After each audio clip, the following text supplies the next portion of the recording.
I'm Clara Westbrook, 43 this year, and I walked into the Leeton Grand with the kind of silence that makes a room hold its breath. The ballroom gleamed with predictable opulence, crystal chandeliers, polished brass railings, monogrammed napkins folded with military precision. At the centre of it all, the Stanton Whitmore Investments 40th Anniversary Gala. The place I used to belong. The place I once helped build. My name was nowhere on the programme. They had invited me, technically, a mass email, former employees welcome. I clicked yes without hesitation, though I knew no one expected me to show up, especially not in heels, pearls and quiet confidence. The kind that isn't performative. The kind earned in long nights and longer silence. People turned their heads when I entered, but none recognised me. Not the partners I used to brief before SEC hearings. Not the junior analysts who once begged to shadow my client meetings. It's easy to be erased when you leave quietly, and they made sure I left very quietly. My family, who occupied an entire table near the front, barely paused their small talk when I passed. My mother's posture remained impeccable. My brother, always crisp in his navy suits, laughed too loudly at something a hedge fund director said. I didn't smile. I didn't stop. I walked past rows of familiar faces that hadn't changed. Not really. And as I took my seat near the back, behind the noise, I watched them toast the firm's legacy, one I had once believed I was part of. They celebrated as if no one was missing, as if no one had ever been pushed out. And yet, here I was, waiting. I hadn't seen the inside of a Stanton event since the winter of 2012. The floors were the same polished oak, the tablecloths the same sterile white. Even the floral arrangements looked eerily familiar. White orchids and pale blue hydrangeas, the preferred palette of our former COO's wife. Things here hadn't changed much. That, I suppose, was the point. I found my seat quietly. Table 16, tucked in a dim corner of the ballroom where the spotlights didn't reach, next to the audio technician and behind the AV rig. My name card was printed with a generic font, one line only. Clara W., no title, no firm affiliation, no history. I took it as confirmation. From this vantage point, I could see the whole room. Every handshake, every barely concealed eye roll, every forced laugh wrapped in formality. The new managing partner, Victor Lang, was working the room with polished detachment. He used to be 2 levels below me. Now he held court, drink in hand, eyes darting to every name badge with calculating ease. He passed right by my table without noticing. I didn't move. They had no idea I was there with a purpose. The decision to return hadn't been spontaneous. I'd received the gala invite 3 months earlier, buried under spam and quarterly newsletters. I saved it, printed it, and pinned it to the corkboard above my desk. Not as a goal, but as a reminder of where I'd been and how far I had come since they'd erased me. The truth is, I never really left finance. I just changed elevation. After Stanton, I moved to Austin. It wasn't strategic at first. I just needed somewhere quiet, somewhere far from the well-oiled machinery of Manhattan, where people asked fewer questions and forgot faces faster. I rented a 3rd-floor studio above a bakery. No AC, just ceiling fans and a view of the freeway. The perfect kind of anonymity. I started small, consulting for a logistics firm on risk assessment, then an early-stage startup. Word got around. The niche grew. I said yes to everything I could stomach. I kept my name out of the press. I stayed out of alumni panels and industry talks. While everyone I knew was clamoring for visibility, I chose obscurity. It gave me leverage they didn't know I had. By year 3, I registered Neuralink Advisors. It wasn't a flashy launch, no press release, no cocktail party, just a PO box, a single-page website, and a registered LLC in Delaware. But it was mine. I remember the day our first client wire hit the account. 7 digits. A Chicago-based wholesaler needing internal restructuring before a merger. They didn't care where I'd come from, only that I could solve what no one else had. That deal led to another and another. By the 5th year, Neuralink had 10 employees and 3 dozen corporate clients across the Midwest and South. The numbers weren't enormous, but they were consistent, clean, unleveraged, private. I stayed quiet. I made sure of it. No social media, no speaking engagements. I even turned down a Forbes profile when they reached out after we closed our first cross-border deal. I wasn't building something to be admired. I was building something resilient. Quiet power accumulated like sediment. The kind of strength you can only test when the water rises. Then came the pivot. We'd been helping small firms navigate compliance, credit restructuring, and due diligence, but I kept running into the same problem: bloated data, inefficient modeling, outdated systems. So we built our own, quietly. A proprietary software to streamline credit forecasting across multi-sector portfolios. We didn't sell it, we used it in-house. Our results doubled. Word spread among boutique investors. That's when Deltark Capital found us. They didn't see a consulting firm. They saw an engine. They offered capital and discretion. I offered scale and access. The acquisition targets came next. Small ones at first, regionals and subsidiaries that had been run like family shops, underfunded but clean. Then a bigger name. Then Stanton Whitmore appeared on our radar, not from my doing, but through a client report that landed on my desk, tagged inefficient asset management and vulnerable governance structure. I didn't react right away. I let it sit 2 weeks. Then I requested the full financials. By then, the figures were undeniable.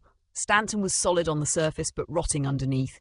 Misaligned portfolios, pending litigation, deferred liabilities tucked deep in footnotes. It was a perfect acquisition, and I had history. Still, I didn't push it. I submitted the recommendation anonymously through the Deltark advisory arm. They ran due diligence, negotiations, structuring. I stayed quiet. I watched from a distance until 3 weeks ago when the final equity structure was signed. Deltark would act as the parent. Neuralink would hold a majority stake through its management trust. I would become the controlling vote. And tonight, the gala was already scheduled. I hadn't planned to attend. I thought I'd let them discover it through an internal memo or shareholder announcement. But then the invite arrived. I saw my brother's name on the event page, listed as panel moderator. My mother was tagged in a social media post by the foundation board. The Stanton world still operated in its echo chamber, where names mattered more than actions, and absence was interpreted as irrelevance. So I booked a flight and a black dress, and I showed up, not to declare victory, but to observe their comfort before I disrupted it. Not as revenge, not even as closure, but as a necessary moment of alignment. The equation had changed. They just didn't know the variables yet. At 8:27 p.m., Victor Lang took the stage. The lights dimmed, applause rose, and he began his carefully worded tribute to Stanton's history. I listened, expressionless, as he recited achievements from years I had lived, projects I had overseen, deals I had closed without acknowledgement. When he reached the announcement portion, a new strategic chapter for Stanton, I reached for my clutch. Inside was a simple white envelope. My name was embossed in grey. Inside, the one-page statement that would be distributed to media outlets at 9 p.m. I checked my watch. 15 minutes. I stayed seated. I let the room breathe. I let them believe just a little longer that this night belonged to them. They didn't know the signature at the bottom of that statement was mine. The air in the ballroom thickened as the main course was served, braised short rib with a reduction that attempted elegance but smelled faintly of excess salt. I didn't eat. The plate sat untouched in front of me, perfectly arranged, glistening under soft amber lights that had been dimmed just slightly since the keynote had ended. Around me, conversation returned in measured waves, laughter carefully distributed, as if rationed. Glassware chimed on occasion, the rhythm of curated celebration. My seat remained close to the AV booth, but I'd shifted my chair slightly, a few inches only, just enough to face the platform where the final presentations were scheduled to take place. A technical team was prepping slides. The Stanton crest flickered on the massive LED wall, animated into a slow, continuous loop. Someone had spent a considerable budget ensuring the past looked important. From where I sat, I had a clean view of the front tables, the partners' circle. Familiar posture, predictable power dynamics. Victor had returned to his table, engaged in a low conversation with two older men I recognized from a past board meeting. Their hands moved deliberately, fingers touching watch faces, cutlery, cufflinks, gestures I'd long since learned to interpret. Influence displayed not in volume but in restraint. Across the room, my brother stood with a small group, his name tag turned outward with calculated accident. He had always been good at this, positioning without effort, blending confidence with casual entitlement. I remembered watching him as a teenager at fundraisers, already mastering the cadence of small talk and strategic eye contact. Back then, I admired it. Now I studied it. My mother had migrated to another table, speaking to the president of a charitable foundation we'd once both volunteered for. Her laugh, I noticed, was unchanged, precise and elegant, never quite reaching her eyes. The kind of laugh you rehearsed for occasions when you needed to sound generous but unavailable. She wore navy that night with a brooch I hadn't seen in years. The details came to me unbidden. The entire event had the texture of a dress rehearsal, down to the coordinated floral tones and the syncopated bursts of applause. Yet behind it all, a faint discord. Nothing sharp. Just the subtle drag in the timing of the waitstaff, the half-second delay on the monitors, the twitch of confusion when someone tried to find their seat and discovered the name card had been misspelled. Imperceptible to most. To me, signs. I hadn't spoken to anyone all evening. A few guests had nodded in passing. One had mistaken me for someone else and asked about a portfolio review. I answered vaguely, enough to end the interaction without suspicion. I kept my voice quiet. Unremarkable. It wasn't difficult. People rarely question presence when everything else feels familiar. The envelope remained in my bag, still unopened since I'd placed it there earlier that afternoon, as a formality more than anything. Its contents had been finalised weeks ago. The press release had already been scheduled for distribution. There was no reason to carry it physically, except that I wanted to feel its weight. Thin paper, heavy ink. Even the act of carrying it was deliberate. I checked the time again. Still early. The announcement, according to the programme, would follow a final address from the legacy partners, 4 men, 1 woman, all in tailored suits and curated biographies that read like resumes stapled to plaques. Their segment had been trimmed to accommodate a surprise reveal about Stanton's next evolution, a gesture toward relevance. I had seen the final deck during compliance review. I had approved the fonts. From where I sat, no one looked in my direction. I was positioned just outside the line of sight for anyone important. It was a common tactic, keep the irregular pieces near the edges of the frame. It helped the central image remain intact. The voice in my head, the one I had silenced for a long time, had returned gradually in recent weeks. Not loud, not unkind, just present. It surfaced during transition moments, walking between rooms, pausing between sentences, blinking longer than necessary before responding to an email. It asked quiet questions, measured, focused, not on vengeance but on timing. There had been no catharsis when the acquisition finalised, no rush of victory, just a click on a digital signature line, a notification from legal, and a file uploaded to a secure drive. No confetti, no call to my mother, just a slow exhale that I didn't realise I'd been holding. Control, I had learned, doesn't always announce itself. Sometimes it looks like stillness, like inaction, like silence maintained just long enough to become unreadable.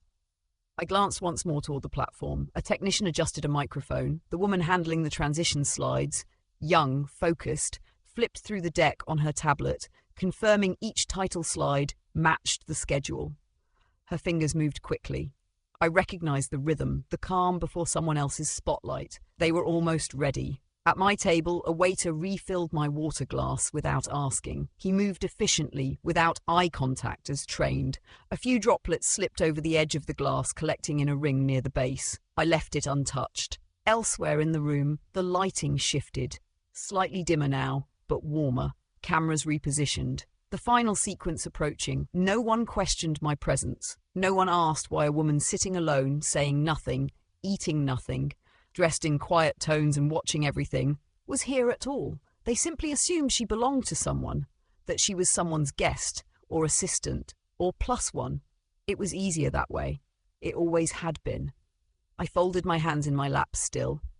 Posture straight, expression unreadable, the kind of demeanour that doesn't invite conversation, the kind that goes unnoticed by people who are used to being seen. I felt the shift when it happened, a tremor, not of fear but of anticipation. The thought that arrives when the script is nearly over but the cast hasn't realised the stage has changed beneath them. The platform lights brightened, the applause returned. The legacy partners stood and approached the podium one by one, smiles well rehearsed, their cadence familiar. I waited. Hands still, face neutral, eyes focused. There would be no announcement yet. Not from them, not until it was time. And when that moment arrived, it would not sound like thunder. It would not arrive with music or slogans or fanfare. It would arrive quietly, like a signature no one noticed being written, like a name card without a title, like a presence mistaken for absence, until it wasn't. I stood still as the last syllable of my name echoed through the ballroom speakers, followed by a weighted silence that felt thicker than any applause. There were no claps, no murmurs of polite congratulations, only the rustle of linen against suit jackets, the sharp exhale of someone caught mid-sip, the low scrape of a chair shifting too quickly. From my place on the stage, I watched it unfold, not as a performance, but as a quiet unraveling. The Stanton partners were the first to react, their confusion visible in small, precise gestures. One man blinked rapidly and adjusted his tie as if oxygen had suddenly thinned. Another turned his head slightly toward his assistant, clearly expecting confirmation or clarification, but none came. A woman from legal frowned without blinking, her hand frozen halfway to a glass of water. No one moved to stand. No one reached for the mic. I had not raised my voice. I had not made a declaration. I had simply informed them in the same tone I once used to brief audit committees. This time, the content did the lifting. No explanation was necessary. Below the stage, my brother had gone pale. His mouth opened as if to speak, but whatever words he'd prepared, questions, deflections, defense, never made it out. One of his hands rested on the table, stiff and flat. The other clutched his wineglass a little too tightly. The stem trembled slightly, unnoticed by everyone except me. My mother's expression was harder to read. Decades of social performance had taught her to hold her face steady. Still, the motion of her fingers adjusting the clasp on her clutch betrayed a restlessness she hadn't anticipated showing. She looked down for a moment, not in shame but in calculation, reassessing the entire frame in which she had placed me. That was enough. Farther back in the room, the audience fragmented. Some leaned forward in their chairs, looking for confirmation. Others checked their programs, as if a misprint might explain what they'd just heard. A few turned to one another, eyes narrowing in search of a consensus that wasn't forming. The photographer, hired to document the evening, paused mid-frame, his camera still pointed toward the podium but unmoving. The assistant assigned to manage the speaker transitions stood near the wings, visibly unsure whether to cue the next item on the program or wait for instructions that weren't coming. It was, by every external measure, a disruption, but I didn't feel disrupted. I walked down the side stairs slowly, deliberately, with the same posture I used when I first learned to deliver bad news to boardrooms, chin level, steps even, breath low.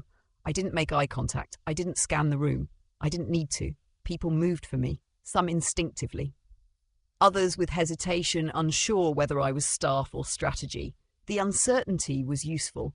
I passed a junior partner I once trained. He stood, half bowing before realizing no one else had moved. He sat again quickly, face flushed. I made my way to a small table near the exit, the one reserved for event coordinators and admin leads. The chair was unremarkable. The view wasn't commanding, but from there I could see everything. No one else noticed that I'd taken a seat. On the ballroom floor, a shift was beginning. Two members of Stanton's executive committee were now in quiet conversation by the stage stairs, heads close, voices low. One of them was holding a phone under the table, likely messaging legal counsel. Another guest, the CEO of a partner firm, had already slipped out through a side exit. His glass of champagne remained untouched. Several guests began checking their phones. News travels fast. The press release, pre-scheduled by Neuralink's comms team, would be hitting inboxes any minute now. A few notifications must have already appeared. I saw someone turn their phone screen downward on the table, like a child hiding something they weren't supposed to see. None of them looked toward me. They didn't need to. The silence had already answered the question they hadn't dared to ask. Who had done this? A waiter, unaware, or perhaps simply trained to keep moving, brought me a glass of still water without request. I nodded once. He didn't speak. No one else approached. The MC stepped onto the stage with a forced smile and a voice that wavered just slightly. He thanked the guests for attending. He gestured vaguely at the food, the music. No one clapped. The pianist resumed a soft melody in the corner, though it felt more like a distraction than ambience. Behind me, someone whispered my name, then stopped short. I didn't turn. The silence did more than words could. Across the room, I noticed one of Stanton's junior staff. Her name was Elise, if I remembered correctly, straighten her posture and glance in my direction with something resembling recognition. Not awe, not flattery, just quiet, cautious understanding. She whispered something to the person next to her. That person nodded. The ripple had begun. I finished the water and stood again, folding my hands neatly in front of me. I didn't need to stay. The work was already done. As I walked toward the exit, the ballroom behind me began to buzz in earnest. Fragments of conversation, rising tones, shifting chairs, the clinking of glasses now more nervous than celebratory. I didn't need to look back. The picture was complete. Nothing in the room had physically changed, but the order of power had been rewritten. Not through announcement, not through confrontation, but through presence, through precision. Through something irreversible, spoken in the language they respected most. Structure, control, outcome. No one needed to say I was right. The room had already admitted it. In the weeks that followed the announcement, the headlines came and went faster than I anticipated. Most were transactional. Industry write-ups with words like strategic acquisition, quiet consolidation, and non-traditional leadership transitions. A few blogs speculated about motive, about timing, about the optics of bringing in an outside entity through an indirect route, but none of them reached for the story beneath. That was just as well. I didn't grant interviews, I didn't clarify, I let the press move on. Inside Stanton's corridors, however, the silence became heavier. Not hostile, just unsettled, a slow adjustment. Old routines paused, patterns reconfigured. There was no reshuffling of staff, no loud removals, no purges. I didn't need to change the wallpaper. I only needed to alter the wiring. Slowly, meetings were rerouted through my team. Strategic decisions passed through my desk. Former peers began to adjust their posture when entering a room I happened to be in. The tone softened. They didn't apologize, not directly, but they began to defer. On language, on timelines, on execution. That was enough. Some offers came quietly. A partner who once sidelined me during a quarterly pitch asked for my input on an upcoming investment memo. Another, who had blocked one of my promotions, asked for a meeting to discuss structural collaboration. I accepted both, not as an olive branch, but as proof of what always mattered more than recognition, relevance. My family reacted with curated confusion. My mother sent a card, no signature, just a monogram. My brother forwarded an article with a 2-word message typed above it, the kind of gesture that asked for nothing and revealed little. I replied, eventually, with similar restraint. There was no hostility left, just absence, calm and whole.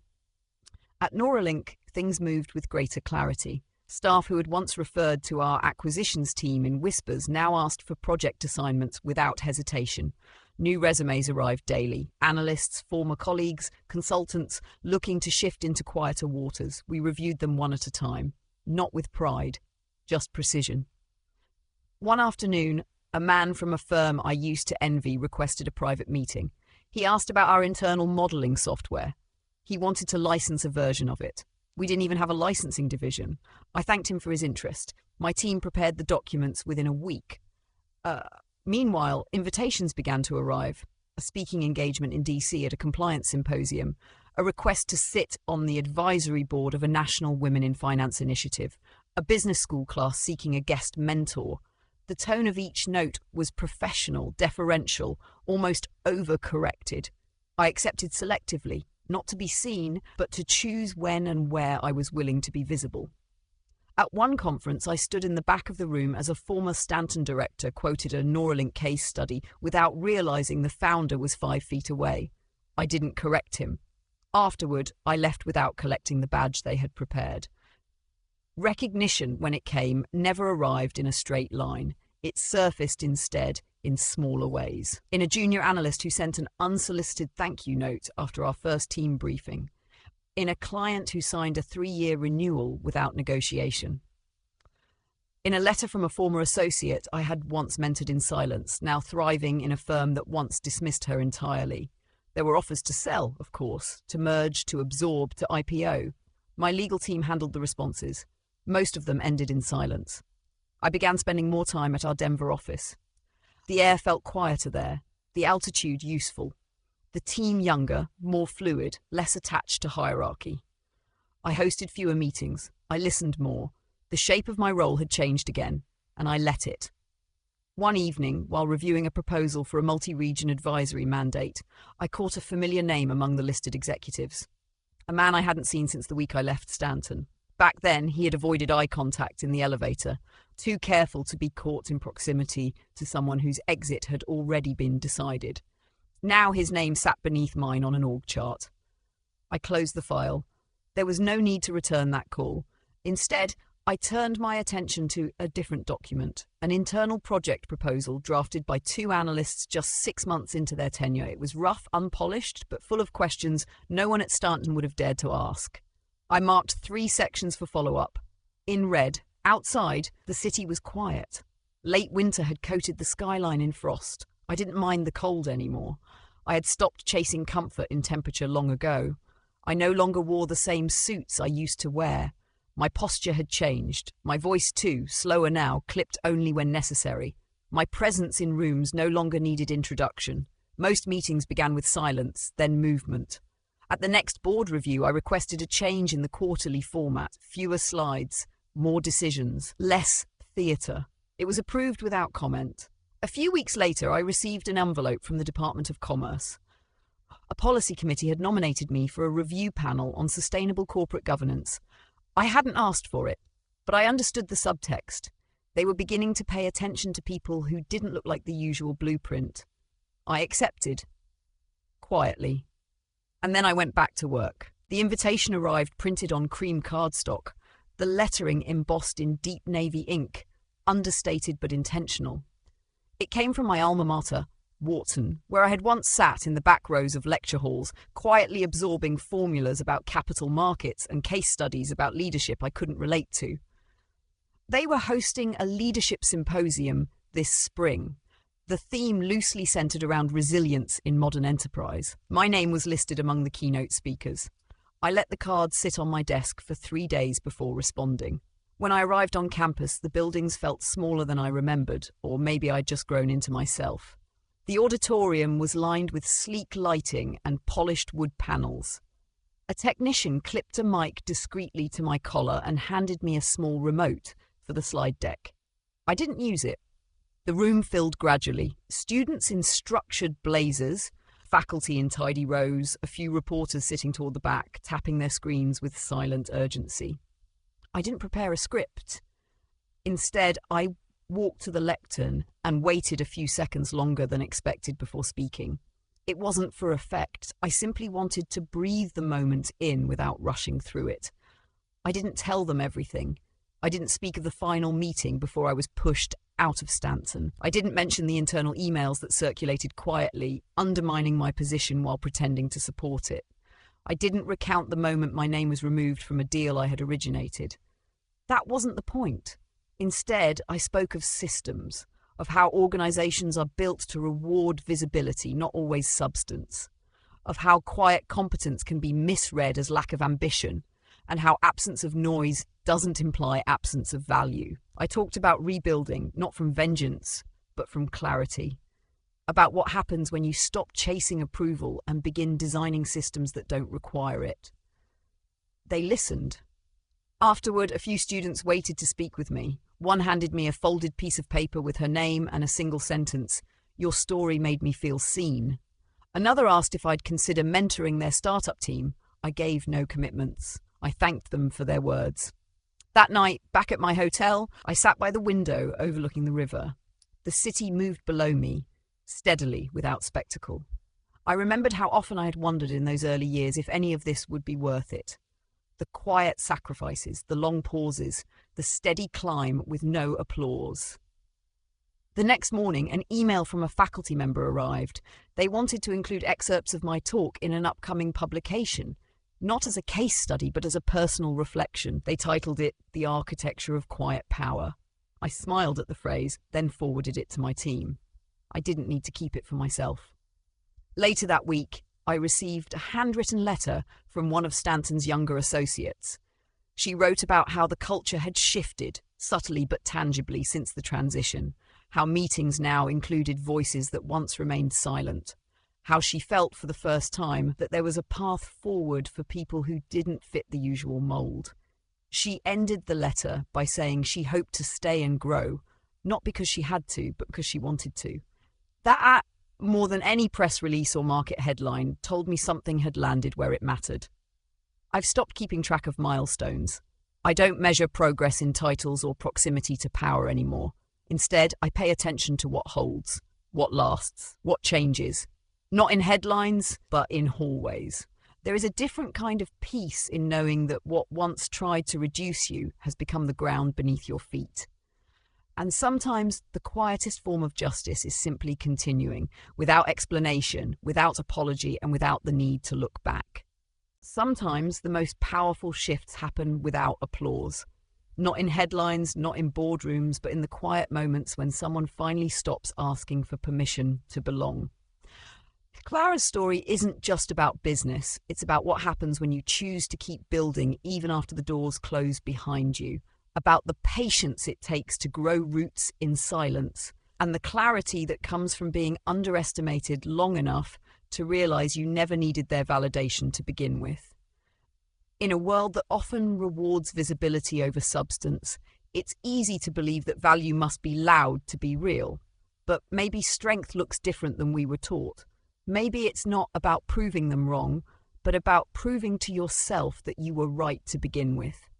And when recognition does come, when the call finally arrives or the seat at the table is quietly offered back, it matters less than it once did, because by then, the work has already spoken. So perhaps the question isn't how loud your success becomes. Maybe the real question is, who are you becoming when no one's watching? And would that person still stand tall if the applause never came? If you've ever had to start over quietly, carry a dream no one else believed in, or choose dignity over drama, this story is for you. And maybe in your own time, someone will ask you how you made it through. You'll know what to say.